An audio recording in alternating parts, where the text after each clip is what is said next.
Misfortune is an obscure game for the original Game Boy. Since no known hard copies or ROMs exist, all information about the game is derived from personal accounts and a scant assemblage of screenshots. The game does not contain any credits, and whoever created it is still unknown to this day. The few people who have experienced it consider it to be one of the scariest video games ever made. Given its age and cult following among rare horror game enthusiasts, it's entirely possible that authors of widely known creepypastas such as Sonic.exe and Lavender Town Syndrome drew inspiration from Misfortune. Story and concept. The player controls what appears to be a young boy in a strange Gothic building. After brief exploring, the player is confronted by a malevolent being.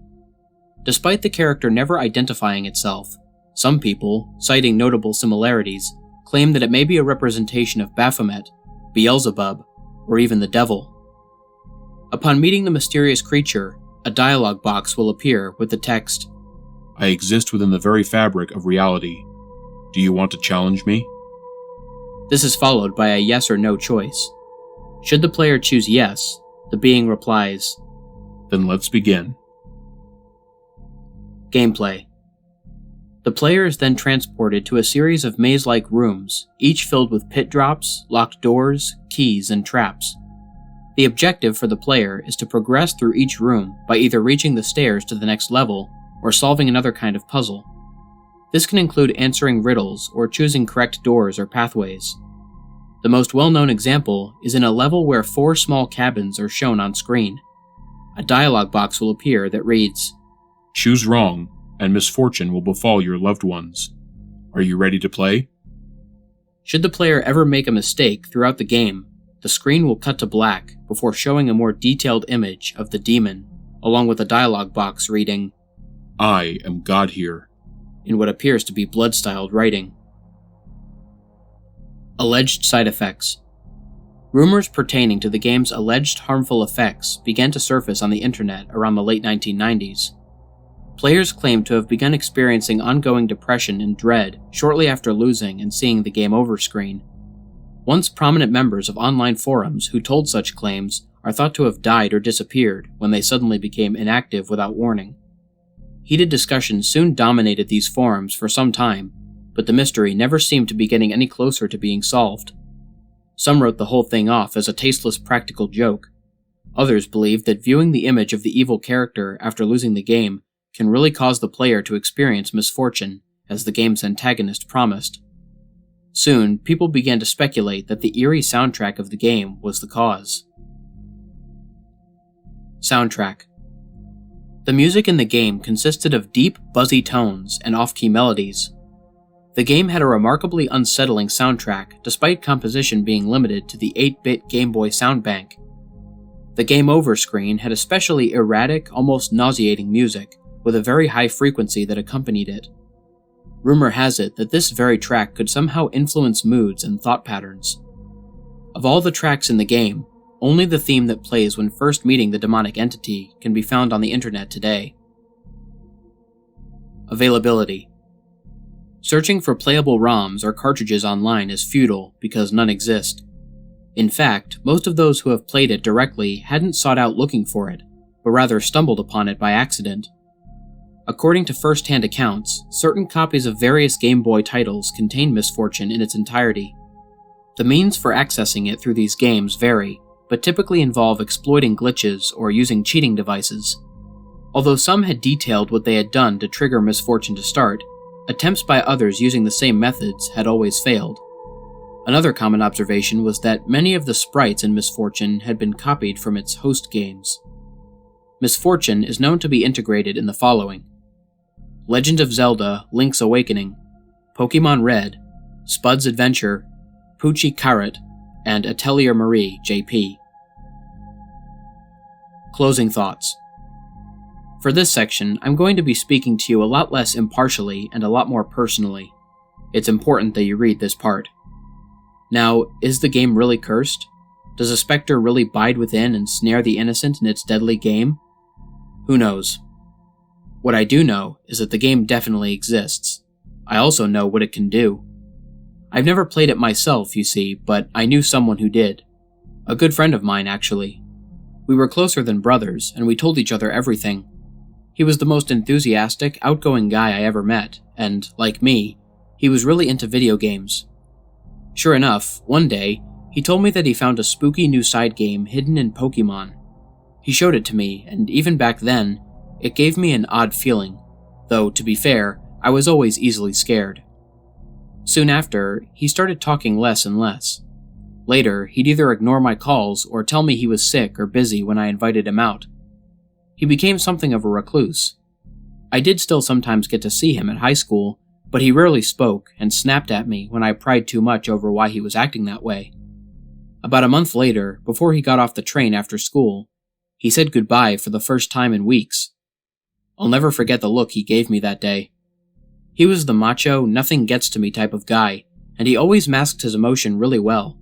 But now, he had a face filled with grief, like he was about to cry. He made me promise him one thing before he left, that I never play that game. That was the last time we spoke. The next morning, they found his scratched and bloodied corpse hanging from his disassembled weight machine. The police concluded that he managed to lift 220 pounds of weights over his head with the cord still attached, looped it around his neck, and released it over the other side of the machine, causing a strangulation as the weight on the other side yanked him upwards. The most horrible detail was that he was found with his hands clutching the inside of the makeshift noose, as if he were trying to tug it loose. That was it. The case was closed. Personally, I don't believe that's what happened. If you are a collector, or perhaps just heard the legend and want to experience the game for yourself, you should reconsider.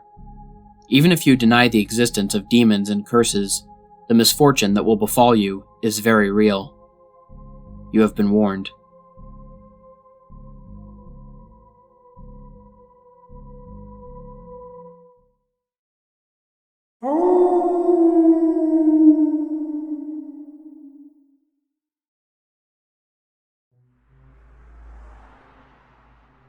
Fallout 3 contains several in-game radio stations. The most diverse and important station is Galaxy News Radio. Many players of the evil persuasion know that you can kill 3-Dog and he will be replaced by the technician Margaret. She is not a charismatic person and has very little to say, seeming to not enjoy her new announcing duties. She also never appears in person and therefore cannot be killed. Once 3-Dog is dead, you're stuck with Margaret. What most players do not know is that under certain circumstances, a GNR will become a number station. A number station is a station that broadcasts an unusual coded message. Many of these exist in real life, and some hypothesize that they are a nuclear retaliation control network. Simply check Wikipedia for more information about these odd broadcasts, as they relate to the real world. Back to Fallout 3. No one is really sure which actions are needed to hear the number station in Fallout 3. It appears that you must kill 3-Dog, because no one has reported hearing the number station with him still alive.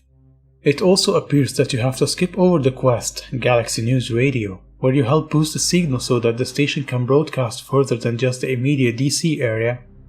This is easy enough to do with either a speech check, or simply using the Fallout wiki to look up where to go to next and advance the main plot. Finally, you definitely have to destroy Raven Rock. This is the actual trigger to turn GNR into a number station, and it will remain such for the rest of the game. The vast majority of the players who perform these 3 actions still continue hearing the standard GNR broadcasts, so there must be several more requirements the community has yet to isolate. If you're lucky enough to have hit upon the right set of circumstances, just after destroying Raven Rock, you will get the message "Radio signal lost," and a few seconds later, "Radio signal found." You cannot, however, actually listen to GNR just yet, because you didn't boost the signal and are out of range of the broadcast at the exit of Raven Rock. Luckily, Raven Rock is situated at the mountains and is right near one of the few places outside DC that can get high enough to catch the signal. So far, the confirmed location to hear GNR number signals are within the immediate DC area, obviously. This is true for the regular GNR throughout the game. At the top of the Ferris wheel at Point Lookout. On the tops of some of the SATCOM arrays you can climb in the northwestern map area. On the roof of Tenpenny Tower, though this may be within normal broadcast range anyway, Feel free to playtest and get back to me on this. On the highest point of the broken bridge around Arifu, again, maybe within broadcast range anyway. On some of the highest points of the mountain tops in the area near Raven Rock. This is obviously your easiest chance to first listen to the number station. When you tune in, you will hear an old familiar voice, 3 Dog, despite the fact that you have killed him earlier. However, you will quickly notice that he does not seem to be in character. So, I guess it's not technically 3 Dog, but just a voice actor, Eric Dollums. He reads a series of numbers in a monotone, depressed sounding voice. He always recites a list of single digits between 9 and 12 characters long. For example, 93791720334. He never uses a multi-digit number like 11 or 40. These numbers are followed by widely varying lengths of Morse code. This is then followed by the song I Don't Want to Set the World on Fire. All the other music tracks seem to be inactive on the number station. The Morse code was the easiest part of the mystery to crack, as the code is widely available and many people actually know it off by heart. We quickly had a list of a great number of messages in English. Some sounded completely mundane and even comical, such as "Wash the car today, maybe Chinese for dinner," or "Have you watched my YouTube video yet? I uploaded myself kicking bums in the nuts." You may be saying, but wait, YouTube doesn't exist in the Fallout universe. And you're right. As far as we could tell, all of these messages sounded like they were based off in our reality, somewhere near the present day. Some of the messages, however, are quite sinister, such as, "The Queen has died today. The world mourns as on days like these. We are all Brits." Or, "I can't believe they're actually done it. Not long left. The noise. I can't take the noise anymore. I have a pistol in the attic." Just recently, a player on the wiki forums noticed a message that brought light to the meaning of the messages. He was reading a thread that collected all known messages transposed from Morse to English and saw the line 120552822010. "What were you talking about? You'll be missed." He realized this referred to the recent deaths of Gary Coleman, and then quickly realized the numbers were the time and date of death. He immediately scanned through the messages to try and find more examples of this apparent future telling by a game that's more than a year old. The next message he read shocked him and pushed him to enlist the aid of the others to decipher the codes. The message was 9454202010. Accident in the Gulf, several dead. Oil spill apparently averted. He realized this was the BP explosion and the erroneous Day 1 assessment that the well was not leaking. From this point on, all numbers will be transcribed as times and dates. All times were given in-game in military format and remain so in this document. Numerous members of the Fallout Wiki message board began looking over the messages to see what else we could learn. We quickly found that most of the dates were after the game had been released, yet, oddly, some were from the past. 22/15, April 15th, 1865. He's dead, and blame would probably be placed on the actor, Booth. Johnson better not cheat me out of the payment. This shed new doubt on the official version of the Lincoln assassination. As the community quickly started piling up interpretations of the messages, the mods of the site summarily banned everyone who had posted in, or even read the thread. All reference to the number station was removed from the Fallout wiki, and filtering software was put in place to prevent reposting of any relevant information. A few people, however, are trading emails and slowly finishing the translation of the remaining messages and putting dates to the existing ones. "The Queen has died today. The world mourns, as on days like these. We are all Brits." 4/2, March 19th, 2014. "Have you watched my YouTube video yet? I uploaded myself kicking bums in the nuts." 24/16, December 24th, 2012. "I can't believe Britney's actually won an Oscar." 21/33, February 27th, 2023. "I can't believe they've actually done it. Not long left. They were warned, but they just have to keep pushing the boundaries of science. The noise. I can't take the noise anymore. And the light. Dear God. The universe is slowly unraveling around us. I'm not going to wait for death. I have a pistol in the attic. This is actually the only message not preceded by a string of numbers. It may be worth noting that the latest date on any of the messages is 1/27, July 6th, 2027.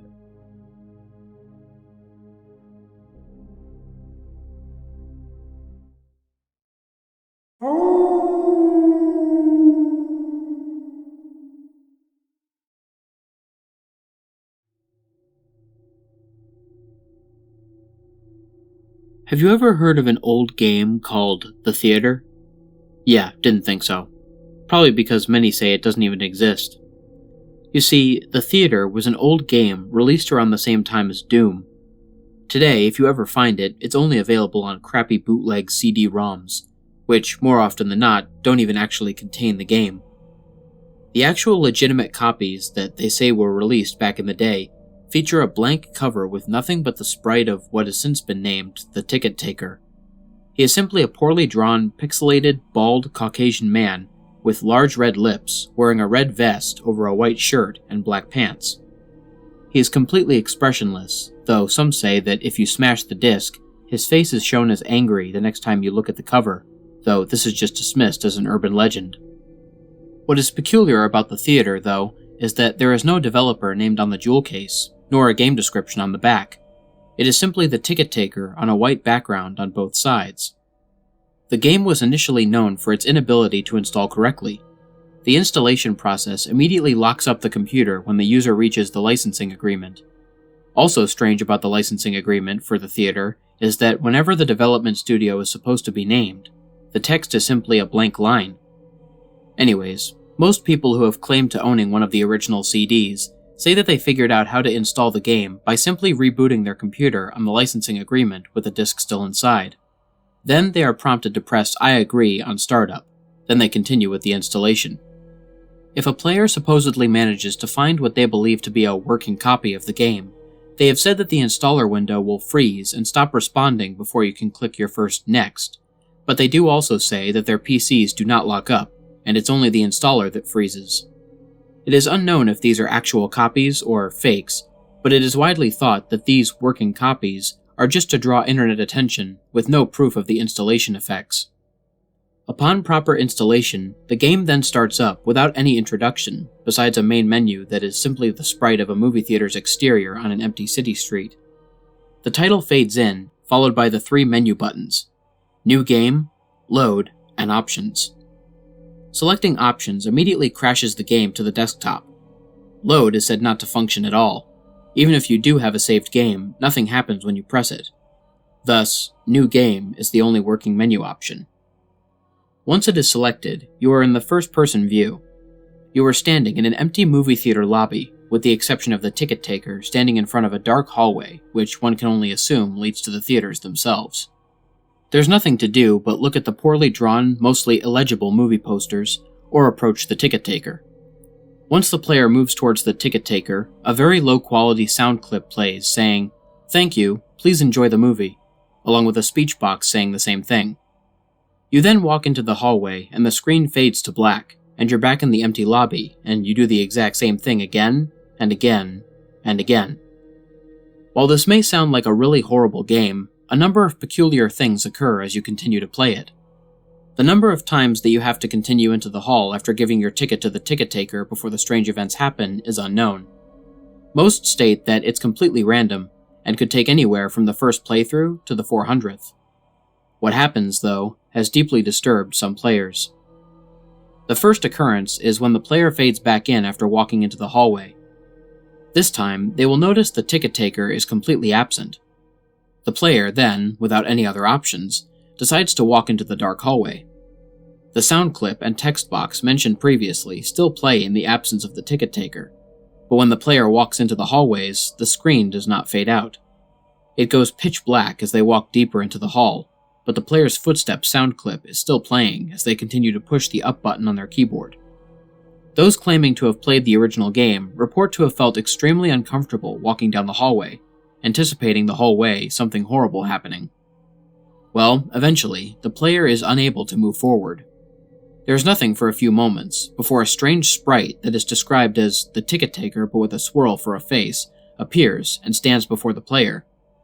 The original players of the game say their bodies immediately froze up and their stomachs churned when they saw this sprite, which has been appropriately named the Swirly Head Man. Nothing happens as the Swirly Head Man stands before them. Then suddenly, a piercing screech plays as the game glitches out.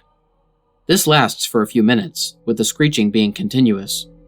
Then the player is abruptly returned to the lobby, with all the sounds and graphics being as they should be.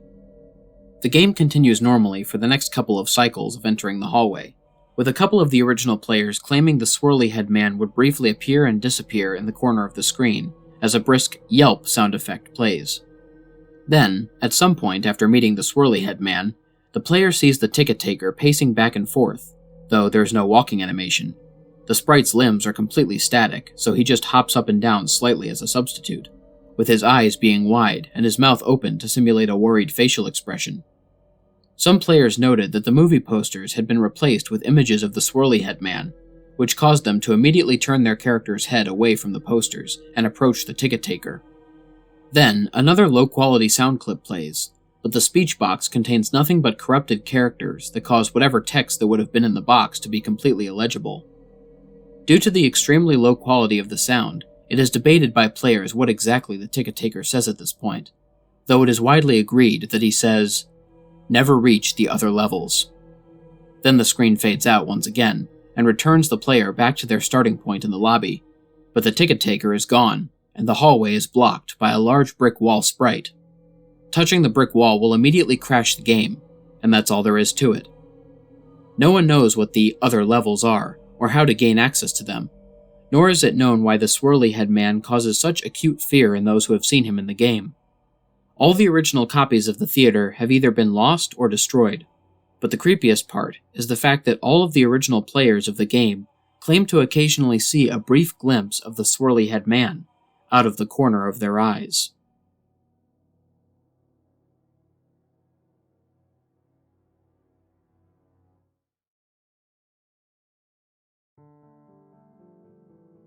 What's up, everybody? This is the Lone Wolf here. Thank you so much for listening. I hope you guys enjoyed listening to these 3 video game creepypastas. Special thanks to Detective Creepypasta for helping me out in this video. He is a very gifted narrator, and I highly recommend that you guys check out his channel if you haven't already. There will of course be a link to his channel in the description below, as well as an icon that will appear on screen at the end of this closing. Anyways, if you guys liked the video, please feel free to like, share, and subscribe, especially if you're new to my channel. Hit the bell for notifications and join the Lone Wolf Pack. If anybody wishes to reach out to me regarding personal stories, recommendations, or advice about the channel, feel free to leave a comment on any of my videos or send me a direct message on any of my social media platforms. There will be links to my email, my Twitter, my Discord server, and my Instagram in the description. For anybody interested in the music, all of the tracks used in this video will be listed in the description below, along with links to the artists that created them. Until next time, stay spooky. And remember, the hunt begins when the moon is full. Sleep tight.